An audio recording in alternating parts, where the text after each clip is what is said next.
To begin today's video, we actually pick up with Apocalypse. Now, this was a time where Apocalypse was one of the first many mutants on the Earth, meaning that at this point, there weren't that many mutants on the Earth. Now, with that being said, though, you did have Apocalypse go around to find other mutants on the Earth. And he did. He found two twin brothers. Now, with these twin brothers, he was trying to recruit them to build a home for the mutants. Now, these twin brothers did not want to join Apocalypse. On top of that, they had the ability to never get lost. The problem is that when they went out into the ocean, they weren't good builders. What I mean is, they did not build a good enough boat to survive in the ocean. And so their boat, of course, drowned, and they drowned with their boat. And Apocalypse could have saved them, but of course, he did not. In his mind, he felt like this area where they died at could be very important for something else down the road. Now, we do jump back over to the present day, where we pick up with the Excalibur team. Of course, that will be Betty Braddock, the new Captain Britain, Gambit, and also Jubilee. Now, they do have Kitty Pryde with them at the moment, but Kitty Pryde is not part of the team. Kitty Pryde is actually part of the Marauders team, who has a boat to go all over the ocean. And so right now, the Excalibur team needs the boat to go to the Lighthouse. Now, the Lighthouse is very special to the Excalibur landscape. But of course, I will explain that down the road. But either way, right now, they're using the boat to get to the lighthouse. And the reason why, because let's not forget what happened in our last video. When it came to Rogue, Rogue touched a Krakoan gate. And of course, that gate actually led into Otherworld, or actually Avalon, where Morgan Le Fay stays at. And right now, Morgan Le Fay is holding the original Captain Britain, Brian Braddock, as a hostage. But either way, though, you have this team hoping that if they get to the lighthouse, they can go back to Otherworld, save Brian, and also fix Rogue. Because when Rogue touched that gate, there was some kind of feedback and basically turned her into a Sleeping Beauty kind of character. Now, at this moment right now, Gambit is very upset because he cares for Rogue. And he's kind of upset that everyone on this team is kind of just making jokes left and right and not taking this situation very serious. But of course, things are about to get very worse. Now, we do see that our Excalibur team do get attacked by some Silkies. Now, these Silkies are some kind of old Scottish folktale creatures. But either way, though, these creatures are right now attacking the Excalibur team. And of course, they're attacking the boat that belongs to Kitty Pryde. Now, you do have Betty Braddock tell us that these creatures were most likely sent by Morgan Le Fay as a way to capture her and bring her back over to Otherworld. And so right now you have our heroes just trying to fight them off. But of course, you do have Betty Braddock tell us that they need to get to the shore. And the reason why, because these creatures technically can't walk on land or climb the rocks on the land, meaning that it's their best way to protect Kitty Pryde's boat, but to also get away from them and protect Rogue as well.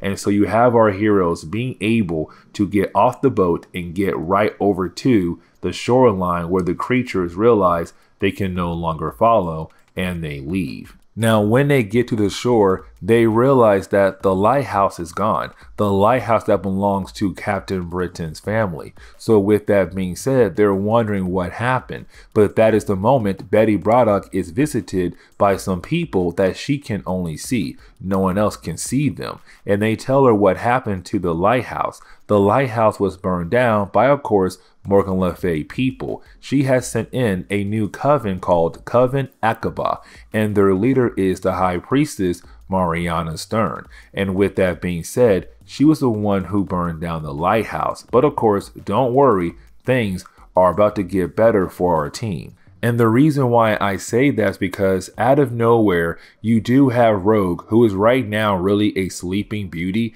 being able, for some strange reason, to rebuild the lighthouse just like that, with some kind of magic powers. And so with the lighthouse being rebuilt, that means that Betty Braddock and the Captain Britain team or whatever, Excalibur, has their lighthouse once again to use. Now let me explain why the lighthouse is so important. Because the lighthouse is really a doorway. What I mean by that is it connects this Earth with the rest of the Earths in the multiverse, meaning that if someone wants to travel the multiverse, they could use this place right here to travel the multiverse, and also other dimensions in each Earth. And so with that, that is why they needed the lighthouse, so that they have a way to go back into other world to save Brian Braddock. Now, you did have everyone decide to go ahead and get some rest, and so right now most of the team is sleeping, and we do pick up with Jubilee having this nightmare because she left her baby on COPPA, and she's wondering who is going to watch over him. But that is the moment she is greeted by Apocalypse, and of course she hates Apocalypse like most of the mutant race do, especially X-Men characters. And so right now when she looks up and sees Apocalypse is holding her son, she begins to freak out. But of course Apocalypse is so powerful, she knows that she can't just easily stop him like that, and so she is so worried about her son. But of course, this was just a dream. And with this dream happening, it's basically going to make her realize that she should go back to COPPA, get her son, and bring her son on this mission, because at least he'll be in safer hands. But either way though, we do jump over to Betty Braddock's dream, which is kind of weird because she is greeted by some kind of fiery fox character. Now, like I said, in Betty Braddock's dream, she is greeted by some kind of fiery fox, and she realized that this dream is trying to give her some kind of message. With that being said, she follows the fox until it leads her to a statue of Apocalypse. And of course, in each hand of Apocalypse, there is a plate with food on it. Now, once she's able to remove the food, she's able to read the message, and it said, "He will use us, but we can use him." And of course, this could mean Apocalypse is trying to use them, but of course, they could use Apocalypse for something else. And the dream kind of ends on that note right there. But when everyone wakes up, well, that is the moment they are confronted by the same guys who told Betty Braddock earlier what had happened to the original lighthouse, how it was burned down by the Coven of COPPA. But that's the moment you have these guys actually tell Betty Braddock that they recognize her as the new Captain Britain and they need her help to protect the area. But that is the moment they do get attacked by the Coven of COPPA, and that means the Excalibur team must fight against them. But while the Excalibur team is fighting against the forces of the Coven of COPPA, well, that is the moment you have Apocalypse appear in the mind of Psylocke to talk to her. Wait, not Psylocke, Betty Braddock. For a long time, Betty Braddock was actually Psylocke, and so sometimes I get confused that she is no longer Psylocke. My bad. But either way though, you do have Apocalypse contact Betty Braddock to tell her that she needs to stop this nonsense and just go ahead and go to Otherworld, and the reason why, to save her brother, because the longer her brother is in Otherworld with Morgan Le Fay, the easier it will be for her to corrupt him and make him work for her. Now of course, Betty, like most X-Men characters, do not trust Apocalypse. On top of that, she just learned that COPPA, the coven that burned down the original lighthouse, used to work under Apocalypse so many years ago. And you have Apocalypse say, yes, that is true, until they had believed a lie. That lie was that with their using magic powers, they were on my level. And of course, I had to show them they were nowhere on my level. And after that, they no longer work for me. But of course, that is the moment you have Apocalypse appear and he takes all of the Coven of COPPA out.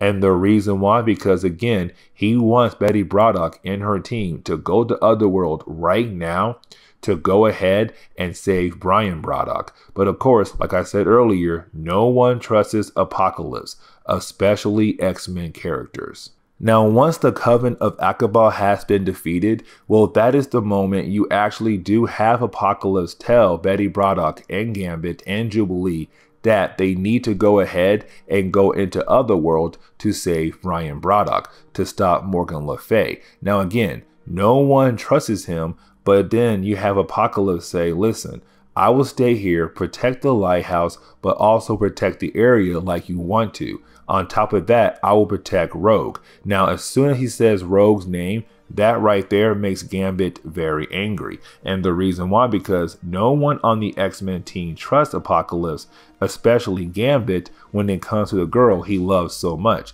But right now, honestly, he has no choice. He has to let Rogue stay here. On top of that, that means Shogo, the baby of Jubilee, has to stay here as well. Something else that Jubilee does not want to do. But of course, that is the moment you have Apocalypse teleport the whole team into Otherworld to begin their mission. And right behind them is a dragon. And so right now, in the next issue, we're going to see our heroes fight against a dragon. But with that being said, I do hope you enjoyed today's comic book video. And if you do, please leave me a like down below and also subscribe. Also, if you have any suggestions on books I should read, well, please let me know in the comments below, because you never know, your suggestion could be a future video down the road. But I do hope you enjoyed today's comic book video. Later, guys.